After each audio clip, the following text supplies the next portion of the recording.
Hey, everybody, and welcome to another episode of the Refuge Church podcast. This is another staff highlight where we get to know one of our staff members and get a window into who they are.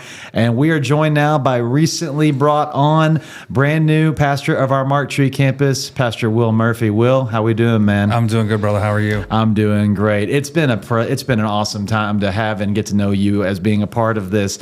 Now, what's really cool is stepping into the role that you stepped in. You're actually still, at the time of this recording, finishing out lead team as well as stepping in. So talk about that for a minute. Does it feel weird being with the lead team, but at the same time knowing, wait a second, I'm also on staff? This is probably the first time this has ever happened. So how does it feel? I mean, it probably is, but it doesn't really feel weird. I don't really feel weird at all. I feel that the lead team is something that I need to finish. And absolutely. And, I'm one of the guys that I don't want to have anything different, right? Yeah. Like I don't want it to be different. Like I want to dig the trench that everybody else had to dig, right? I want to be involved. Like I don't want it to be like, well, this is something different now or anything like that. No, I don't. I want it to be the same. I want the people to show people that I'm willing to be involved in everything. Absolutely. Yeah. I mean, and everything in the lead team process you're going to use over and over in this. So absolutely, you're doing it the exact right way, and I'm proud of you for that.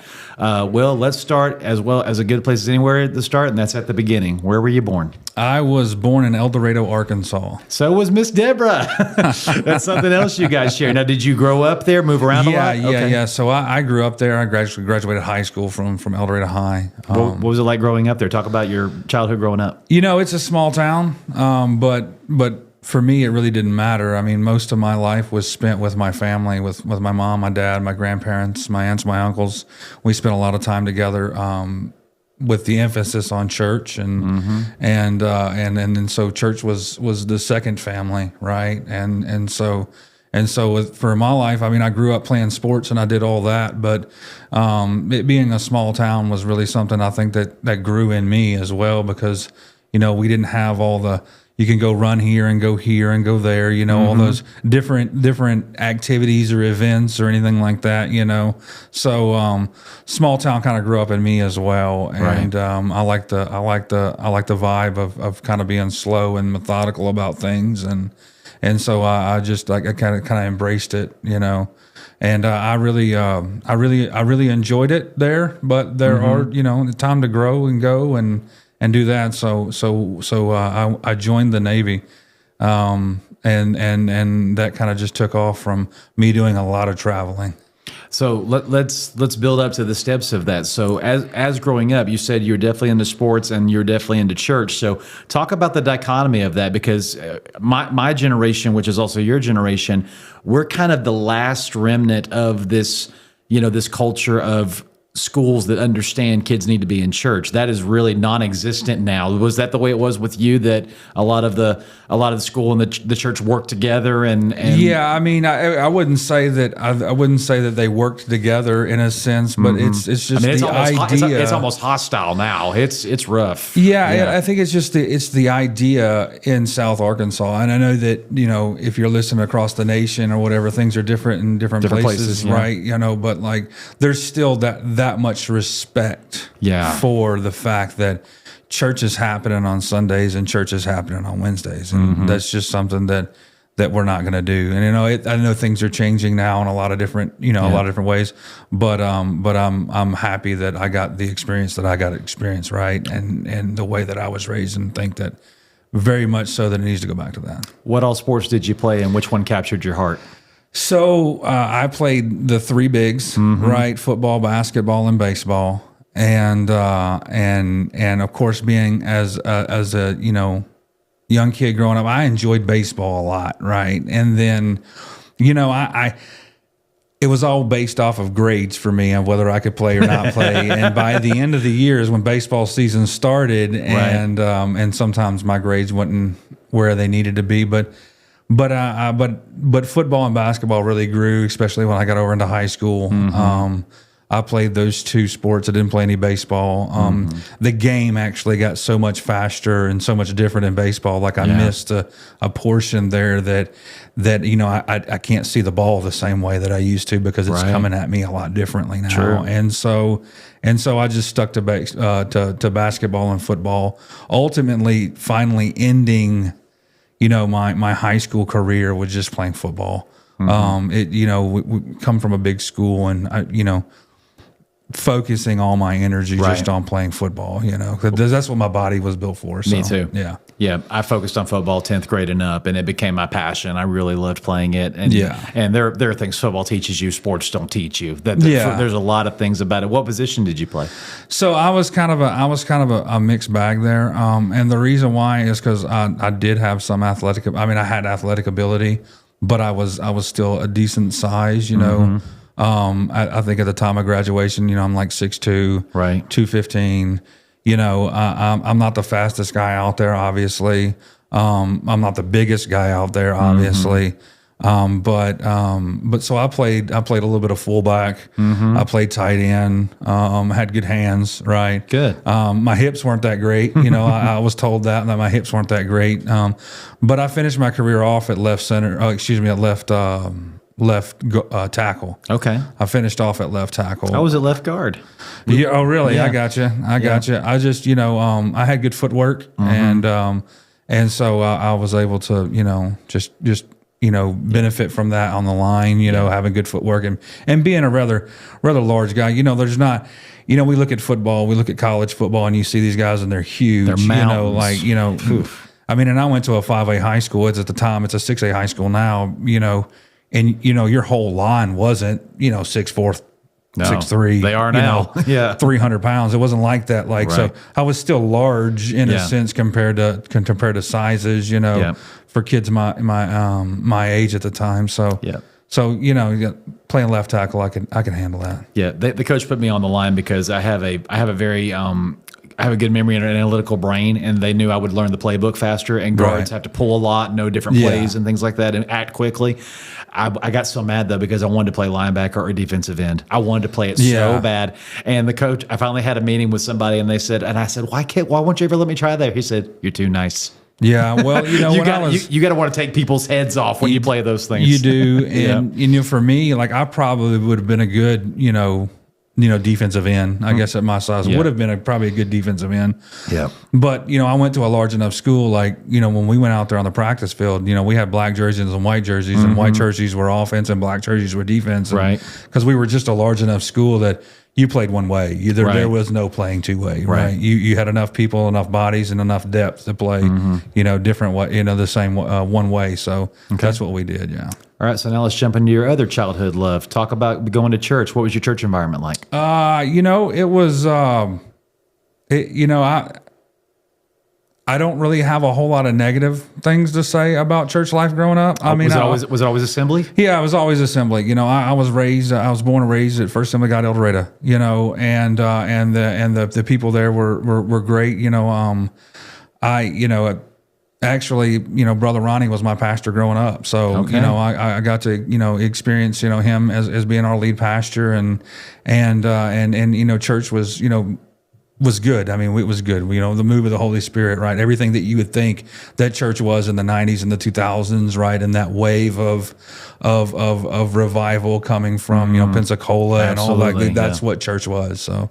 Healthy environment. Healthy, yeah, it was healthy. It was healthy. I would say that I think a lot of people kind of dealt with a lot of religion in a lot of different ways. Then we just looked at things different, and then coming from South Arkansas, and discipline was the only way that you were going to do anything, right? Like being disciplined, and I think discipline's good, and we should learn that, right? But that was brought into into the church mentality of discipline, and it wasn't say that was preached from the pulpit, because it wasn't, but it was just the way that I guess I perceived it as a kid growing up. Was there was a lot of discipline involved in it, and there was a streak in me that just discipline was not Like I'm an objective thinker. Like I do things objectively. Right. Like, so like when someone says a It's word, black or it's white. Yeah. It's like I can think about that. And it's okay for me to think about that. I'm going to think about that objectively. I'm going to think about it from the perspective of like, okay, just because you said it, now what makes it true? You know, and I think that was just kind of my mind and the things that I had to learn and grow up with, you know, Gotcha. and do and go through. But church life was healthy. Like I said, you know, it was church in the 90s and 2000s. You know, there was a move of God that was happening. So. Awesome. So I think you and I share this probably same area of our testimonies, is that I grew up where my granddad was my pastor. And so therefore my mom was very heavily involved. My dad was very heavily involved. My dad was my Royal Ranger senior commander as well as a deacon. So we were in church every single time the doors were open. My mom was on the platform playing organ or keyboard or singing all the time. Right. So I grew up where church was not just my place of worship, it was my playground. I was always there for all the time. And so when you're there that much, a lot of times it's the kids like me growing up that you're surrounded by it. You hear it all the time. You know all the stories. You know all the answers to all the questions. So sometimes for it to really take a real deep effect of, I need to get saved.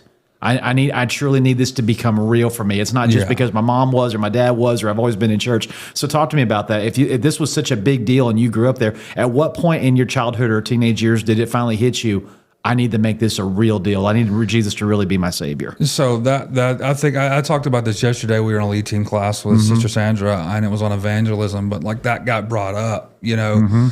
You know, I was saved in a Ford truck, you know, with my mom. How old were you? I was like 10 years old. You know what I mean? So that it was young. It started young. Yeah. And I think that like what you're talking about, like that, I think that there was the moment when something clicked in didn't happen then. It was just what I knew that I felt. I needed to do this. Like I needed to do this, you know? And of course, it wasn't a few years after that I was baptized in the Holy Spirit. So it wasn't that God wasn't moving, but I think the level at which like the profoundness of what that should be took several years to actually kick in, right? It wasn't right. And, you know, that carried me over into my adult life too. I will say that, right? It carried over into my adult life where it was just like, you know, I'm either in or I'm out, right? And so if I'm out, I'm out, you know, and if I'm in, you know. So, but there was a moment there that, you know, in my adult life, like this becomes personal. You know, this really does. This becomes personal for me, and it did, and it just, like I said, it took me into my adult years to actually find that. Right. Same thing with me. As part of the Royal Ranger program, to get one of your first badges as a buckaroo, you have to accept Christ as your Savior. Right. And so I did it, but I remember doing it not just for the badge. I remember laying in the top bunk of my bed in my room, and I remember praying the prayer and feeling the room change. I felt like something happened inside of me, so I knew it was real. And then I got baptized at 9, and I got filled with the Holy Spirit when I was 14. And I remember somewhere around in there, around 13, something began really happening inside of me of, wait a second, this is not just something you do one time. This is a daily decision to keep living this way, to keep making this decision. And so I've joked with my wife and said, I probably need to get baptized another time because the older I get, the more it really sinks in of the daily grind of daily choosing to live for Him, daily choosing to make the right decision. That this is the reason Jesus said the road is narrow and only a few are ever going to find it, because it's a daily decision to walk this narrow road. So you just said that there's been, you know, impactful times. Can you remember though a specific moment in your later going into your adult life where you're like, wait a second, He's not just Savior, now He's Lord. This is real. This is something that's going to be the rest of my life. Yeah, I think that, you know, being an objective thinker like I am, I have to process a lot of things down the line. Like I've got to think about it, right? And I can look back and go and see times in my life where God has really shown Himself, you know, and it just took me actually, and I say this, you have to intentionally. And I'm so big on that. Like you have to intentionally look sometimes. I know Absolutely. Like you have to look. Like you can't just expect, right? Sometimes, and maybe some people can, right? But for me, the way it works with me is you just can't expect that you're going to walk through life thinking that God's not moving or like you have to be intentional about it. Like it's like you have to be intentional. Like I'm going to intentionally look for God in my life, and then okay, wow, He really did work here. He did really like, and, That's good. And then like he really did work here and here and here, and I can see him moving here, and here. But if you're just like walking along, like you're not going to see that, right? No. If you're not being intentional about, sometimes you're not actually going to see it. Yeah, you know, we read them in the Bible. We read stories in the Bible. What? Wow, if the Red Sea was parted before me, I would remember that, right? But you know, Red Seas are parting all the time in your life, and you have to look.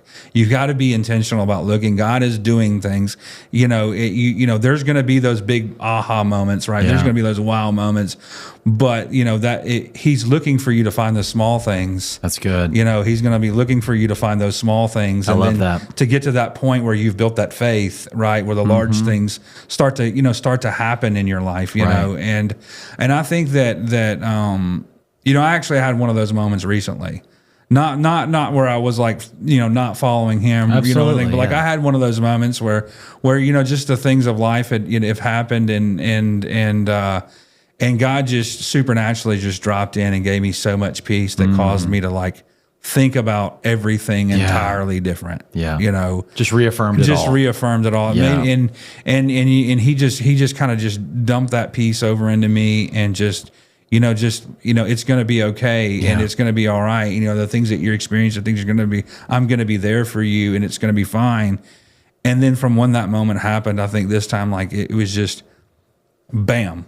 Like, you know, like I have grown up in the Lord, so I know things, you know, I know things of the Lord, and so as all those times that it wasn't lost, like He still redeemed all the things that I had learned about Him, and like He still brought those back into my life. So, you know, sometimes things can move a lot faster than what, you know, like, you know, you remember you still had these building blocks and they were still there. Absolutely. Right? And so that's really what that kind of did, you know, the peace of the Lord just kind of, you know, filled and, you know, it's been, you know, on a process over the last, I would say 4 or 5 years. Right. But like, there's just been those slow moments of that Rubik's Cube coming together where one side got completed, and this got completed, and this got completed, and this got completed, until finally, you know, there was this moment where like the whole thing shifted.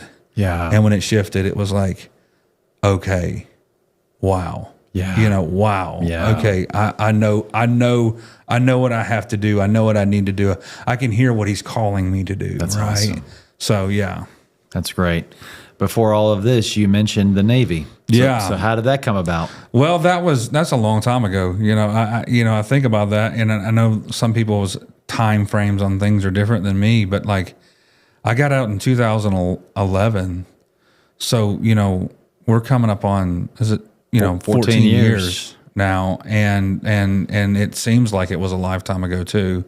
It was only 4 years of my life, so it's just a really small part of a greater thing, I guess. But you know, I got out of high school, and I was just working a job, and you know, my grandfather was in the Navy, and so I was like, you know what, I'm going to do this, and probably did it for all the wrong reasons, but you know, the Lord had a plan for my life. You know, what does it say? It says that the hearts of men, right? They plan their life, but it's the Lord that orders our steps. You know, that's right. And so that was one of those moments where my heart may have been, you know, making the plan for things, but the Lord was really ordering my steps through that, and so.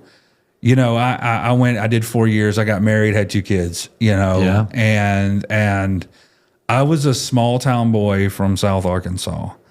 And even though sometimes I try not to be, I'm really just have a country boy family mentality, you know, like, and I wasn't with my family. Like I wasn't like, I'm in the Navy, I'm gone, I'm far away. You know, I have to leave my wife and my kids, you know, like that's just not who I am. And plus on top of that, like, I don't know how to show you more respect than showing somebody else more respect. And so in the Navy, there's that noticeable difference in like how you're supposed to treat people from whatever rank they are. And like, and for me, like, I couldn't get it, you know, like I get it. Like I get the concept of it, but when I open up to somebody, I don't know how not to just be both respectful and, and Relatable. just relatable at the same time, And so, I mean, and I do understand place settings for things. Like I get that, I understand that you can't be everything in one moment, right? Sometimes you just have to be, but like to live a life like that, that's a little different. Like that's just not it.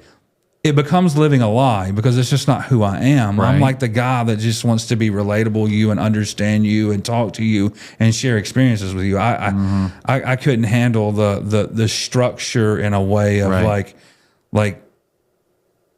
just like that chain of command. Like I just couldn't handle that. Like there's something that I couldn't handle. I can respect everybody, do what everybody wants to do. Right. Like it's not, but the authoritative version of that, like, is harder for me to grasp. So I got out. Like, I got out. I wanted to be with my family. I wanted to be home. I wanted to be relatable to people.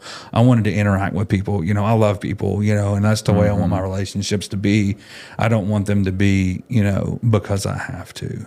Looking back, we're now looking back 14 years later. Do you see, so this was God's hand working through that time in my life? What's been formed in you because of those 4 years of your life? Well, I think I think some of it was good. Some of it like taught me discipline, right? And so like we'll just take that out of the way. Like I grew up and became a man in the Navy in a sense, right? And then I still had to grow up and become more of a man when I got out. But as far as moments where it was like God, helping me through those things, or God really just showing me that He was there. Well, just take for the fact that, I don't have a college education, right? Which, there's a lot of people out there that don't, but like me going into the Navy was one of those situations where it was like, hey, this is going to help you get a job, and so I got out of the Navy and I got a job, not working in the same field, but like in a plant processing stuff. So it was like just this industrial facility and all this. And so the ability to be trainable coming out of the Navy, right, taught me how to, come into a job and learn a job. And that kind of just like grew a career for me. It got me through, I think, I wouldn't say the portions of my life where I'm running from the Lord, but like it got me through, from a provisional standpoint, whereas, and it taught me so much. So that's, I think, with the big thing about everything that I've done outside ministry up until this point, it has taught me things in my life on how I really can pour and multiply into somebody else. And so I think for the Lord, it was the Lord teaching me just things that a lot of people you see nowadays don't know. You know what I mean? Like, especially in today's world and what they're going through and the things they're going through. I think it was just like a massive teaching moment. Yeah. Everything has led up to this moment has been training and teaching me on the different things of life and how, and then I think that that's all been the Lord. I really do think that that's been the Lord teaching me, allowing me to go through while still teaching me and absolutely stuff. Absolutely. I mean, for one thing, it definitely gave you a good sermon outline. Because at the time of this recording, you just recently preached at our Central Campus, and you used the Navy as a backdrop for the different things. And that's something that when you were speaking about that at the time of this recording last night, it was something that was cool for me to listen, because I thought to myself, his perspective that he's talking about right now is going to be so helpful to so many people that think when something happens in their life, whether it's a storm or getting off course or why are we going this direction, not this direction, or why, God, I thought you were going to take me this way, but instead you're taking me this way. The idea of course correction and the idea of that, so many people in life, when things get even a little off, it's like the world's ending. Or when things don't look the way I thought they were going to look, then God's not here, or God failed me, or I've walked away from God. And your perspective of just course correct.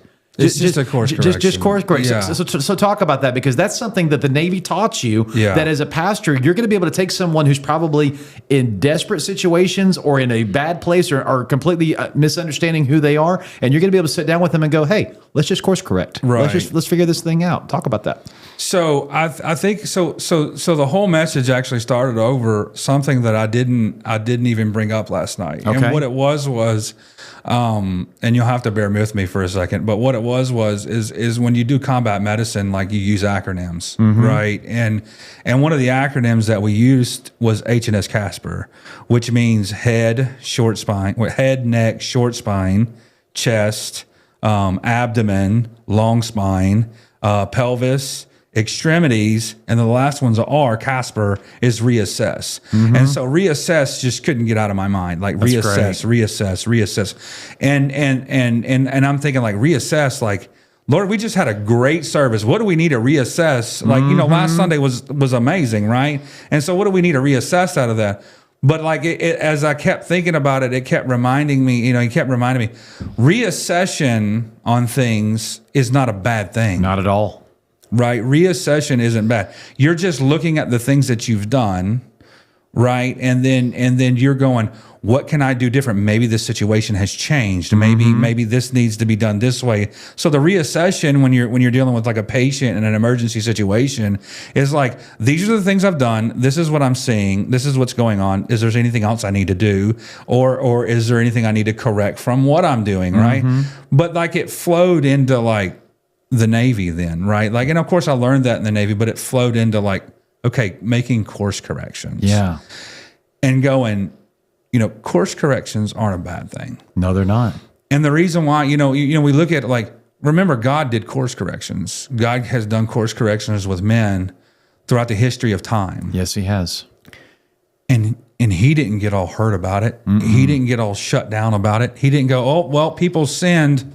There's nothing I can do. So no, he just looked at the situation and made a correction. And which we all know he planned to do it ahead of time, right? But he just made that correction. He didn't yank the wheel all the way to the left. He just course corrected. He planned for, and see, and when we talk about it, like if everything was made through him and without nothing was made, like without him, nothing was made. So like we were looking at that from the lens of like eternally, right? Like he knew eternally when this happened.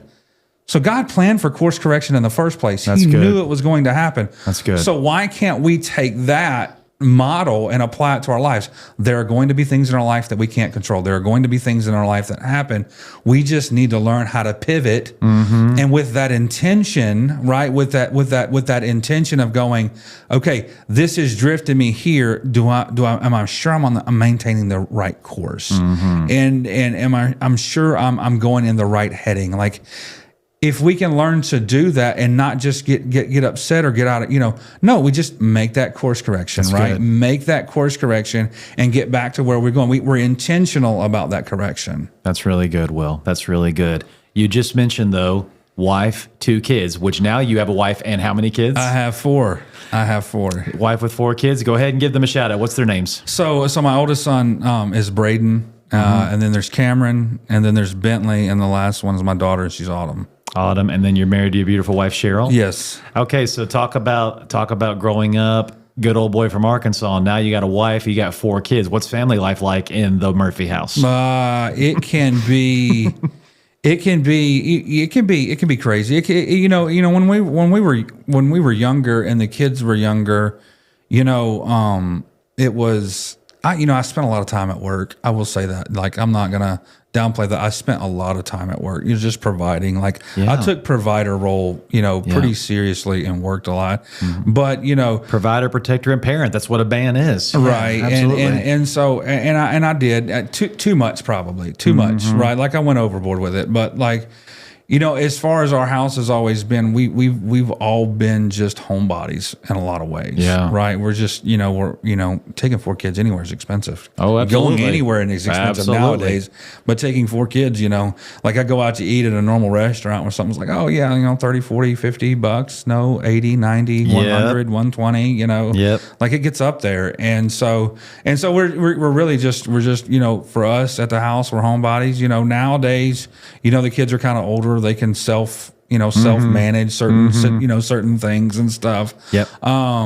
I would say, Cameron has his own personality. Braden has his own. Braden's the oldest, so he's going to kind of be by himself sometimes in a lot of situations and he'll just pop his head out. And of course, he's got a job now, so he works. So as far as house nowadays for us, it really, Bentley and Autumn come around. Of course, with technology, people can really, really just zone in on certain things. Absolutely. But for us, I'm like, I wish we could throw the things outside and throw them away. I know. But there's some good out of it, and so for us, I think, just as far as our house goes, it really, lately it's been a lot of me being in my office. I gotcha. Because just getting used to being in the new role or whatever. Absolutely. I spend a lot of time in my office at my computer, either doing, because I'm bivocational, so it's either doing my day job and then my other day job, because to be honest with you, we all know that being a pastor is a full-time thing, regardless of how much time you have. And I want to keep that, I'm a worker, so if I'm going to work, I'm going to work, I'm not going to not do what I'm supposed to do kind of thing. Like I can't just, like it is as procrastinative sometimes as I am, I still have to get things done. Absolutely. And so as far as our house goes, it's kind of quiet around the house, but we like to bring people over. That's what we do. We enjoy company. We enjoy being with people over at the house. And we enjoy just being with other people, talking to them. We know we had that Bible study that we had for a while, and it was like, I enjoy people being there. Like I enjoy the interactions, and so our house can get crazy when the mailman comes because of our dog. But other than that, it's kind of settled out with the kids being older. Yeah, absolutely. Now let me ask you kind of a funny question. All right, which of your 4 kids, if you would be honest with yourself, is you reincarnated? Is me reincarnated? For me, it's my baby Mark. The older Mark gets, the more I'm like, oh God, he's me. Right. And I'm like, okay, because then what the enemy will do is go, all the problems you had, he's going to have, all the things you did, he's going to do. Right. And I have to immediately go, no, I'm going to love him, and he's not going to make the same mistakes I did. He's going to be better than me. Right. So when you look at your 4, do you know off the top of your head, oh, he's the most like me. Absolutely. And not to hurt any feelings at home. Okay. Right. But it's Cameron. Okay. Cameron, we have different passions, I would say. Like, he likes the things that he liked, and I poured myself into sports. But personality though, it is Cameron, it's him. He is the way I was. Yeah, 100%. And then now being what you do, when you look at him and the way God looks at you as a father, now you have to go, okay, I got to parent him through this, and I've got to help him through this. And I'm working. I guess I'm working on how to do that, right? Because I know there are things in my life that I needed to learn. Yeah, just from like, hey, and I'm kind of hard on him about that. I'm probably like the most hard on him because there's like so much of me in him. Exactly. And I know how much stuff I had to, work on internally, and how much I had to, just to be able to address people and go through that. So I'm kind of in a way a lot harder on him because like I know the road he's got to go down. Me too. Yeah. Like I know the road you've got to go down and get to.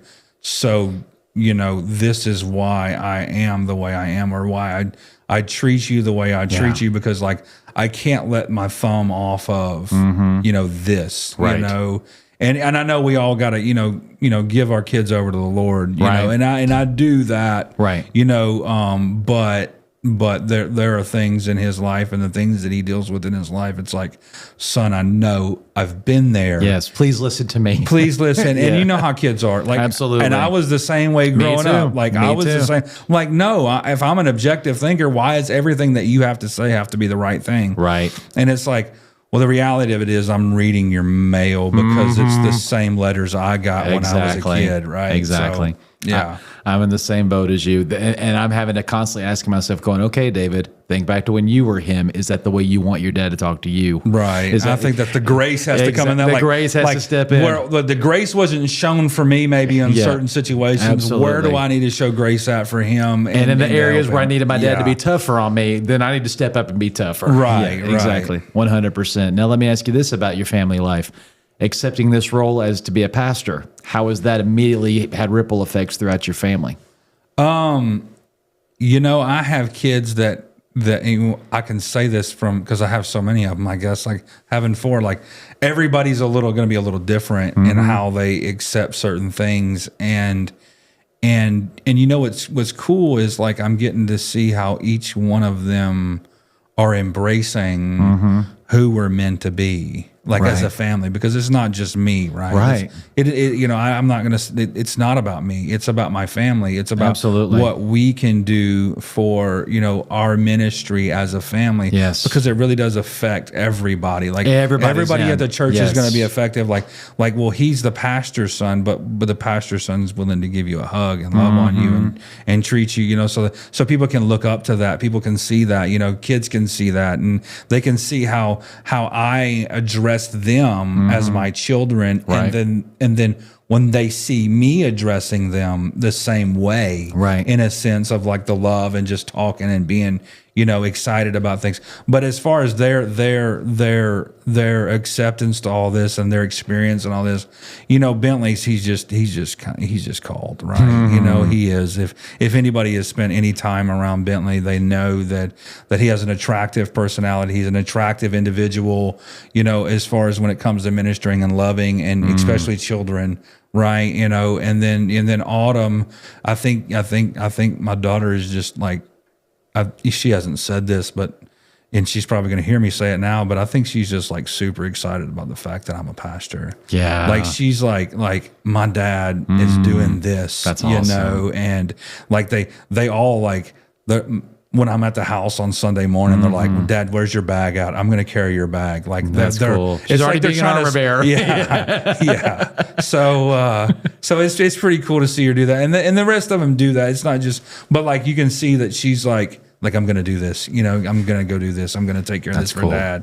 And then for Cameron, he's all like jumping into the media stuff at church, and they're just kind of showing him the ropes, They're just, Taylor and Brahman have been great with them, just kind of showing them stuff. And it's something that he can be interested in, Absolutely, right? So that's the things that he's in. Like me, it was like sports and and catching a football and playing basketball outside. But for him, it's like, he likes this, that's what he likes, So, he's kind of jumping in and being, and it's helpful, like he's learning like there's a spot for him in the kingdom. Right. You know what I mean? Like, whereas before, it's not that he didn't know or didn't, but like this kind of gives him more of an opportunity to learn that there's a spot for him in the kingdom, and he can learn like from the things that he likes to do. That's there's a spot for that. And then, Braden's kind of jumping in there and being, and just, kind of being involved in what he can be involved in, he's a lot older, so it's as you get older, the changes of your life come slower.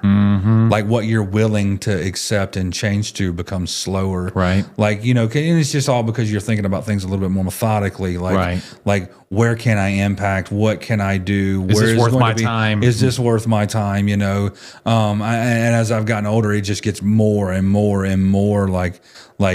When we're younger, we're like so busy to hit the gas on things, and now as we get older, it's like, well, hold on, like let's just. I'm paying for that gas, right? Like I'm paying for it somewhere. Yeah. And so, and of course, he's got a lot to learn when it comes to that. But I think that's what he's doing really a lot. That's cool. He's taking a lot of it in and being a little bit more slower about where he kind of chooses to be involved in things or.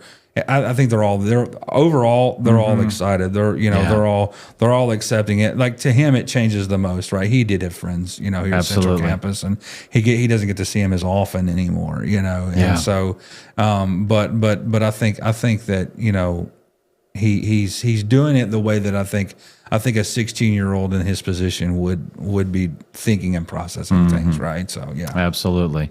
Let's do a circle back a few years so we can go forward to the end of this thing, and is tell me the story in as direct of a way as you can, but there are some really cool speed bumps in here that I want you to hit. Tell the story of how you and Cheryl and the family came to Refuge. So that's a story. Exactly. That's why I said hit the speed bumps that you need to hit. So but tell the story. at the time I was living in Maryland, right? And I was living there, and I was actually headed to Denver, Colorado, in a job transition that COVID decided to play with, and it axed that, and like I was like in between the moment, right? I was done on Wednesday, and I was starting on Monday, and I got a phone call on Friday, and this phone call came at 8:00 at night, right? Because it's Denver so far, right? They called me at 6, right? No, it was 8:00 where I was at, right?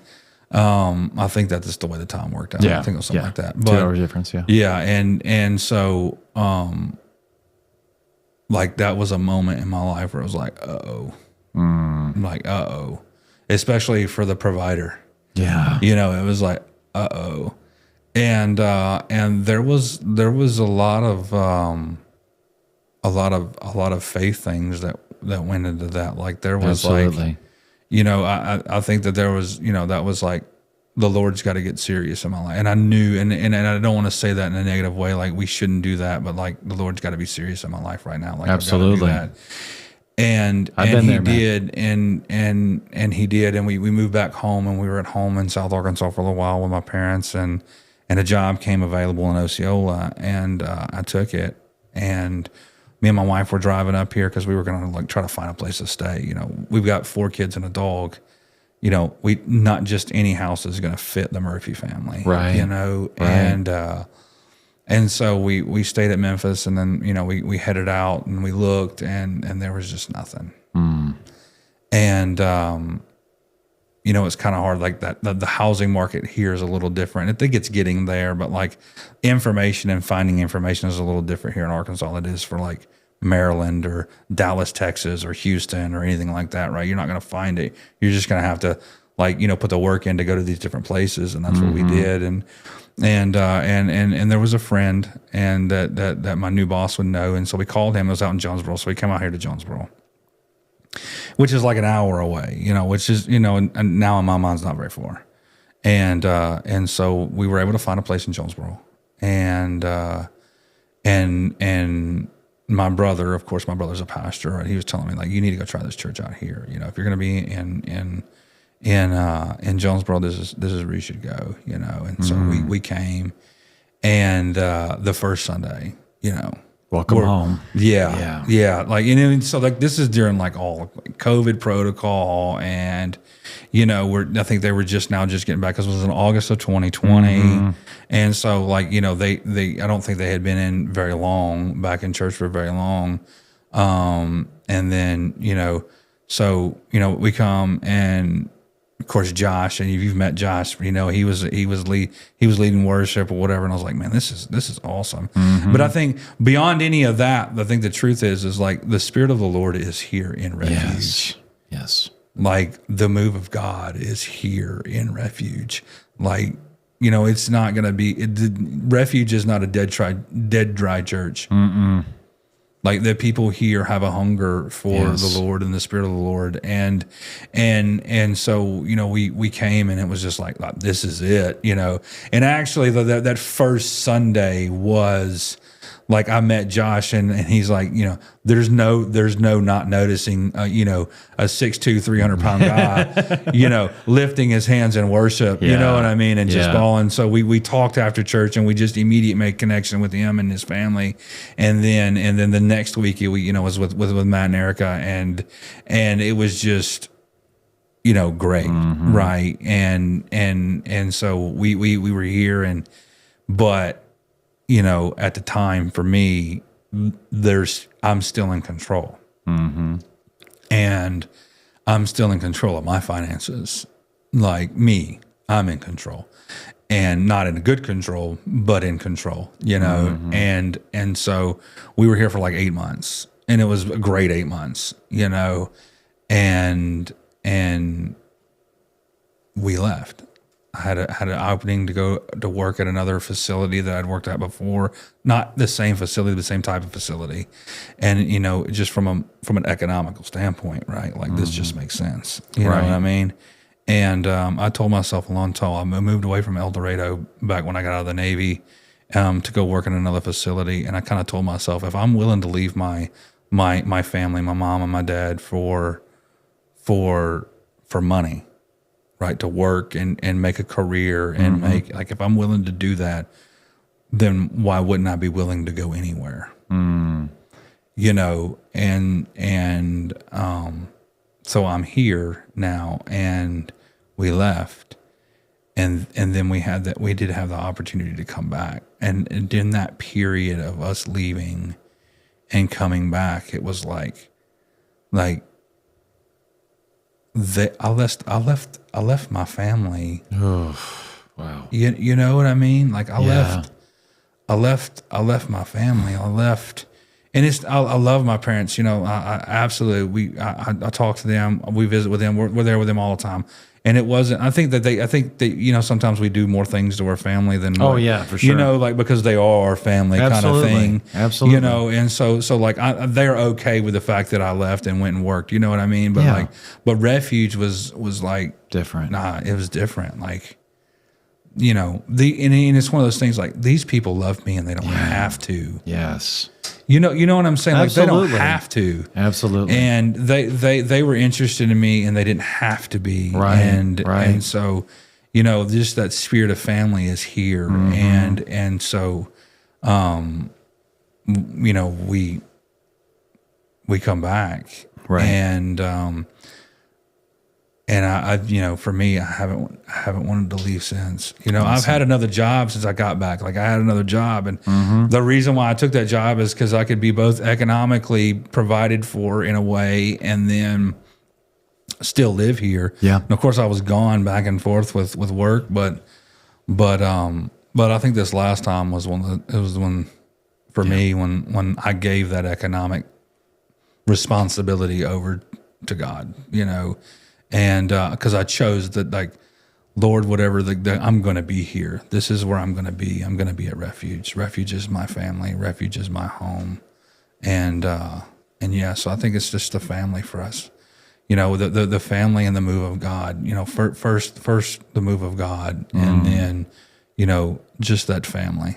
Right. Seek first the kingdom. All these things get added. Yeah, and they definitely have. Absolutely. Here at Refuge. Yeah.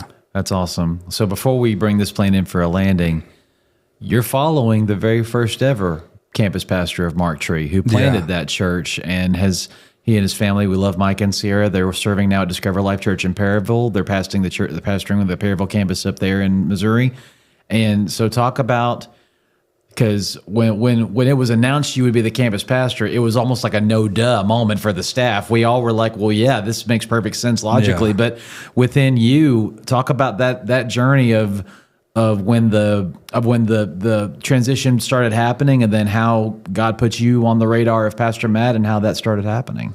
Well, I guess we can go back to this summer, right? When lead team was happening, yeah. Well, before it started, right before it started. Like, you remember that moment that I was telling you that, like, I wasn't living in sin or anything, but like there was just that moment of peace that I got, and then things started to click, and then I really started to hear the Lord, and that led me into like reading my Bible a lot more. And I started watching like copious amounts of sermons. Like, I was just like that was my life for a little bit, was reading and watching. You went through seminary. Right. And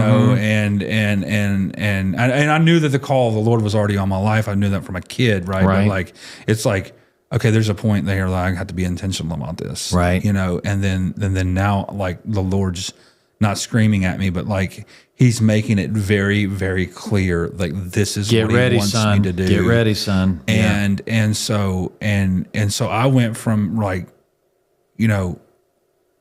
losing my job and having to deal with that, because I lost my job last February, right?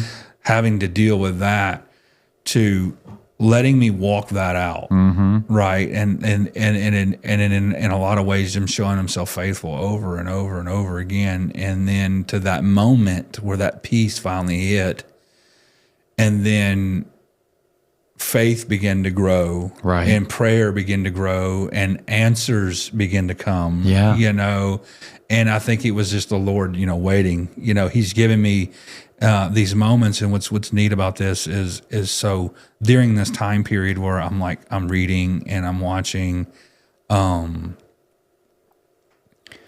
Lord tells me you need to go on a fast, right? And I'm like, okay, I gotta go on a fast, Okay. and I've never done that before, and so it was like, okay, well, what am I fasting for? Right. And it was experiences with the Lord. Mm-hmm. I started fasting like Lord, this isn't like you want me to go on a fast, and it's like, well, if I'm going to put something, it's going to be experiences with you. I want experiences with you, and for the next, it wasn't a long time. We're a big dude. It's hard to stop eating, but I did. I did. There was no Absolutely. I did, and got weak. It didn't take very long. A few days in, I'm weak. And I'm really relying on the Lord. I'm praying. I'm getting up in the morning and it's on my knees, and then every time I'm hungry, I'm on my knees, and then at lunchtime, I'm on my. You know what I'm saying? Absolutely. Every moment is that. Yes. You can't think of I'll be honest with you. There's two things you think about at the time for me was food. And then the Lord, Absolutely. and then the Lord, and then the Lord, and then the Lord, and then it was food, and then it had to be the Lord again. Absolutely. And so so what was crazy is I've always known that I've been called, but that Wednesday night, the Lord told me, it wasn't it was always through something other experiences or just having that feeling. But there was a Wednesday night that was in there when I was on this fast. The Lord told me that I was called, Awesome. and then it went on for a few days. I'm sitting here and I'm doing this, and I'm doing this, and then the Lord's like, I want you to break your fast with communion. Wow. And I'm like, well, okay, and so communion then. And I didn't know when to do it. Right. I didn't know when to do it, but it got to that Sunday. And I told him, it was funny is you guys can fact check me on this. You can call my wife, and you can ask her, but I was like, the Lord wants me to break my fast with communion. And she's like, well, could be a long time before that happens at church, And I told her, I said, well, wouldn't it be funny if it happened, Sunday. So we get to church Sunday morning. There's no communion. Right. And then there's an announcement where we got this special, we had a special service on Sunday night or whatever. Right. And we're going to be taking communion. Yep. And it was like, okay, wow. We love to take night communion at Refuge. Yep. And it was like, wow. So I'm sitting here thinking, the Lord knows that the pain that I'm dealing with, what I'm going through, but he knows that I'm putting him at the forefront of everything. Absolutely. And then he's like, here, with a sense of humor. It's not in the morning, but it will be tonight. I love it. God's hilarious. And, and anyway, so I took communion, and then I was able to eat. And then, it wasn't like I'm still on this journey. I haven't started work yet, but God's moving, God really has, there's been a lot of things that's happened over the last 6 months that have been all God. Absolutely. And so, Pastor, he texts me and he's like, well, I think this was before that.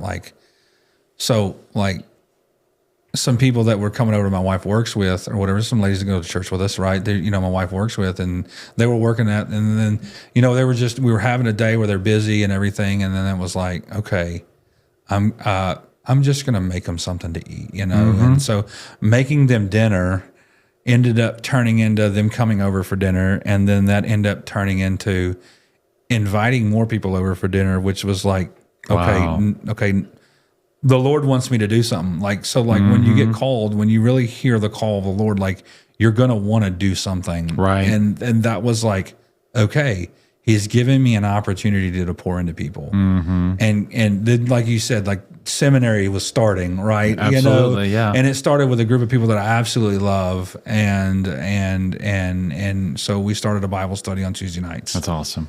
And it wasn't so, like, I'm not saying it's all about me either, right? Like, Absolutely, I wouldn't want to say yeah. like this is all my idea or anything like that. But it started with that, and then it started, lead team kind of. I was asked to be on lead team, and I'm like, well, okay, and it's one of those situations where, okay, like the Lord's getting ready to do, like even seminary's keeping going, He's right? positioning like you for Bible something. college Yes. is happening right Yes. now, and so I started on lead team, and then of course my first rotations with Sister Deborah, and that was great, absolutely great. It really, when everybody hears her podcast, right? And like I've caught a glimpse of it, like that's who Sister Deborah is, all the time, and I began to work through. Yeah. The junk, right? The Absolutely. junk, the issues, the things that we don't think of, right? Like that happened. And so that freedom happened. I was like, oh, okay, great freedom. And then like really freedom. Like, Absolutely. Like listen to Sister Debbie's podcast. Yes. And then if you feel do everything anything, she says. do everything she says. Absolutely. And anyway, so like I got through that, and that was really a time with the Lord too, because the moment that I went to do some of those things, like in the morning time, like God stepped in the room, like you physically felt Him step into the room to help me with things, and it happened, and that was an amazing thing to go through, and then we moved on, right? I moved on to my next rotation. I think my next rotation was Pastor Zach and Sister Angie. Of course, Ruach was going on and all that stuff was happening. So like there was some in there I didn't get to go through or whatever, but I'm going through all that. And then there's just like everything has been like, how like you have the ups and downs, like these course corrections I was talking about, right? I'm going to bring back course corrections. So you're sitting there bouncing. Absolutely. But now those bounces are getting smaller. Like you're not traversing. Yeah. Right? You're not traversing the sea, the heading at greater distances, right? They're getting smaller and smaller and smaller and smaller. Right. And I'm getting into led into more righteousness and purity and those things. And then so moving over now to being the Martree pastor, right? So we're going to get to that point. So this is happening. And lead team's happening. And I'm going, I know at the end of this lead team, like I'm giving the Lord this time, but I know at the end of lead team, like I'm going to have to do something. Yes. Like I can't, like I'm going to have to do something. And it wasn't you. You felt God putting something in you. Yeah. Like I'm going to have to be doing something like this can't, like this, I'm respecting the time through lead team. Absolutely. And then when lead team's over, whatever the Lord has me do. And so, like, well, what do you want me to do, Lord? Like, I don't want to leave Refuge. Yeah. And it was like, well, there are outlets and ministries that I could do. So let's, if that's what the Lord wants me, He hasn't said anything to me yet or anything like that. But if that's what the Lord wants me to do, I'm willing to do whatever. God will make a place for me. Yes. God will make a place for me if He wants me to be here, and I'm going to just respect what He wants me to do. But I wanted to be at Refuge, and then it kind of went on, and of course the whole transition, and then it coming up, and then I sit down in Pastor Matt's office with my wife, and I knew he was going to ask me to do something.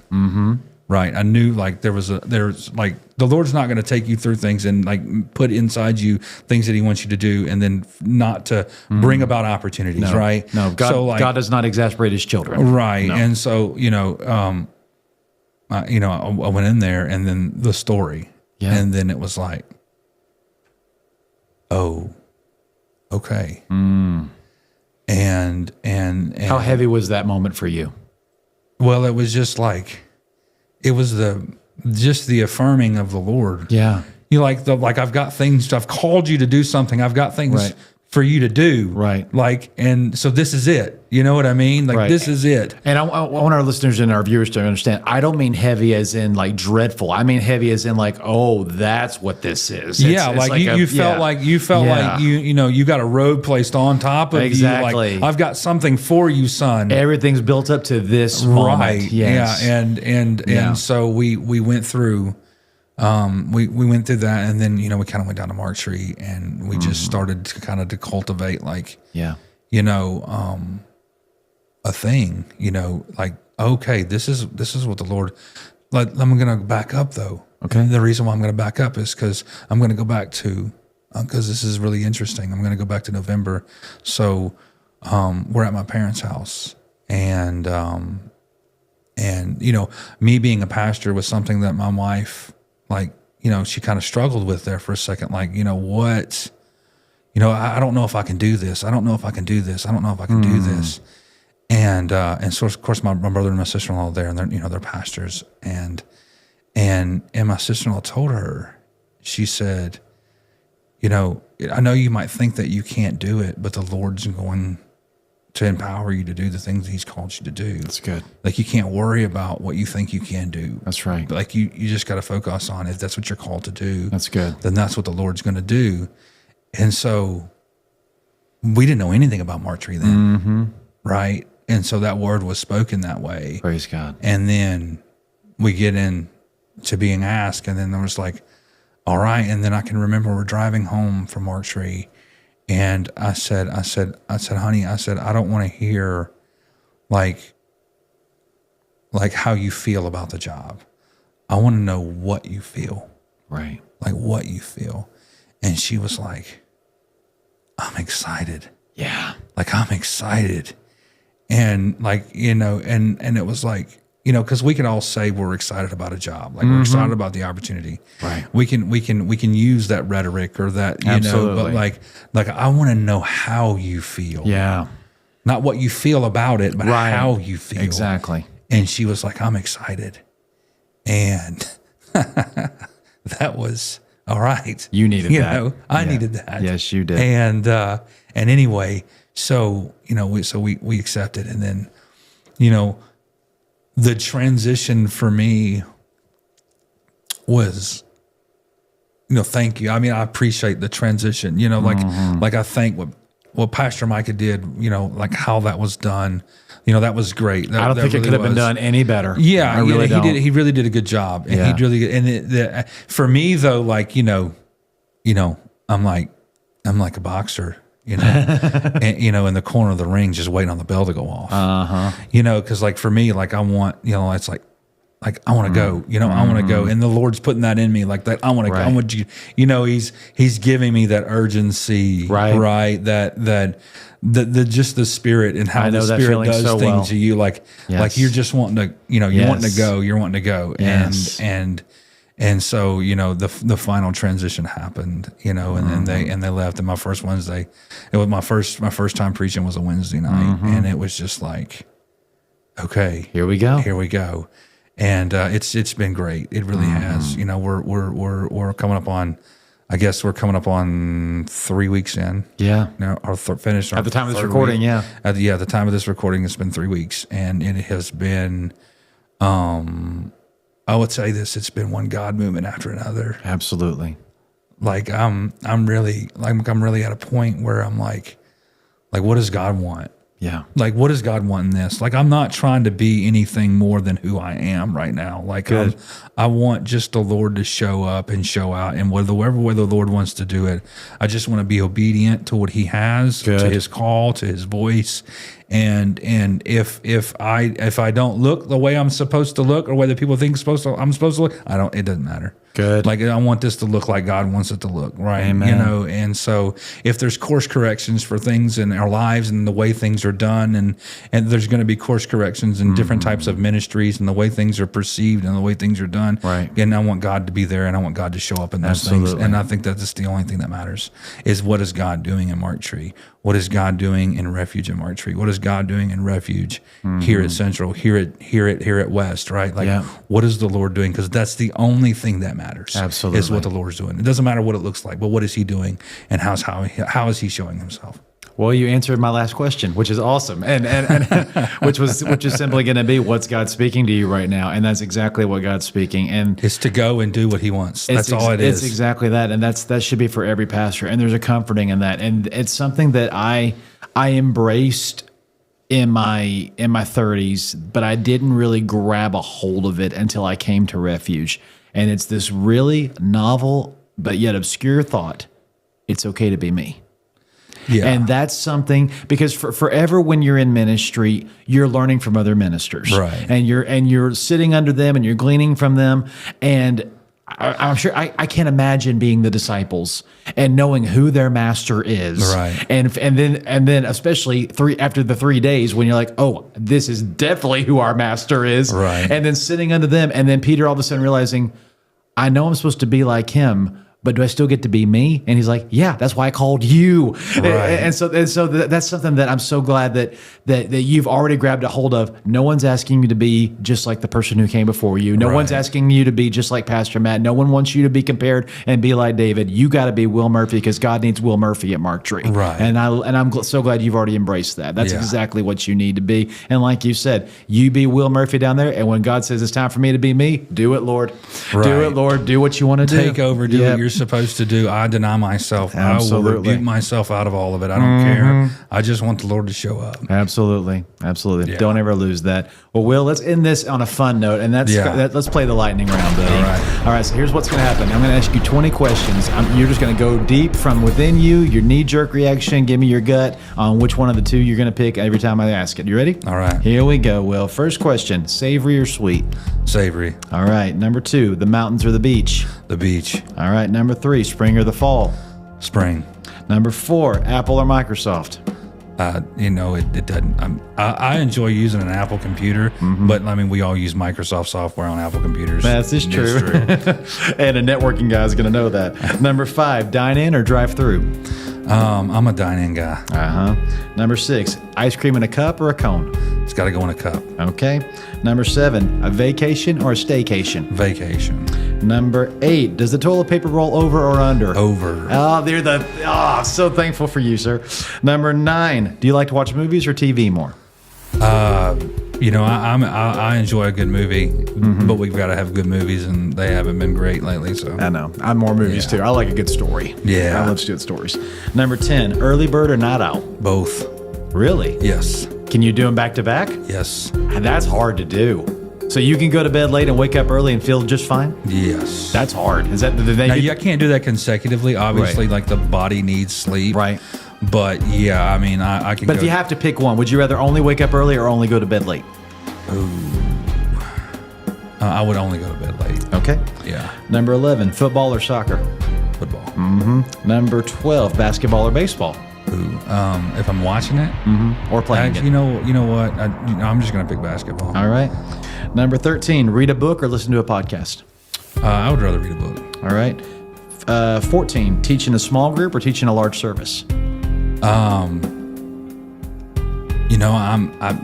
The larger services are starting to be, my thing now, right? And so I'm going to go with that. Like, okay. All right. Number 15: what's more natural, evangelism or discipleship? Discipleship. Me too. Yeah. Me too. It's my bend. I love discipling more than evangelizing. Number 16: you're more in trouble if you forget her birthday or your anniversary? Her birthday.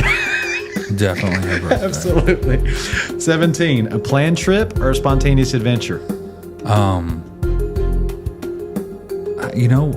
I do like spontaneous adventures, and there's hard between when it's hard to find those when you got 4 kids and a dog. But those like, hey, I want to go here and just go. Just go.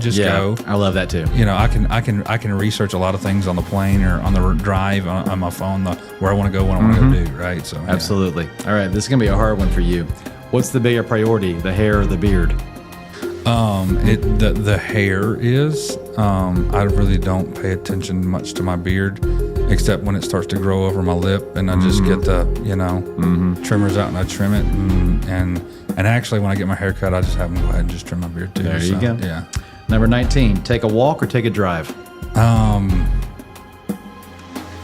You know, I don't know. Driving gets mundane after a while. Like I just don't like, you know, and walking, what am I going to do? We'll walk into streets and see Jonesboro's nice, but like you see one house, you see them all, you know. I guess right. I guess if I was in like, you know, somewhere like the mountains or Remember when I said knee-jerk reaction? Yeah, I'm not a knee-jerk reaction guy. You're you know? Yeah, you're objective. I get you. I like to be methodical about things. I love it. But I mean, you give me the right car, I'll drive anywhere. So, all right. Number 20, Will, you better get this right. Army or Navy? Let's go Navy. Yeah. I got to know from a person, because I don't think I've ever had a chance to answer. When that game comes on, is it absolute appointment television? I have to watch that game every year. So, no. And really? Here's the reason why is number one, I was raised in Arkansas. The professional team in Arkansas is the Arkansas Razorbacks. And to be honest with you, I do, even though there's my own personality, lately I have been placing a lot more purposeful time and a lot of other things, and like my family and doing stuff. So absolutely, even though I love football, like it's not right. Like the great loves of my life can just besides my wife can. Good answer, man. That the Lord, absolutely. Like we got something at the church like that. When I said earlier that Refuge is my family, absolutely. Like I meant that. Like that's not like, well, I enjoy it. No. Good. Like I, if we did something every night, it would be fine. Good. Just don't forget her birthday. Will, I appreciate you, man. Thank you so much for giving me your time. Everybody, Pastor Will Murphy, our Mart Tree campus pastor. Book a time with him. Come down and visit at Mart Tree. I'm sure he'd love to meet with you. Absolutely. And if you're coming to the Central campus, we're always together there at the evening service, so you can hit us up there as well. I appreciate your time, buddy. Thank you. I appreciate it. Keep doing great things down there. Thank you. We'll see all of you next time on the Refuge Church podcast. Bye, everybody.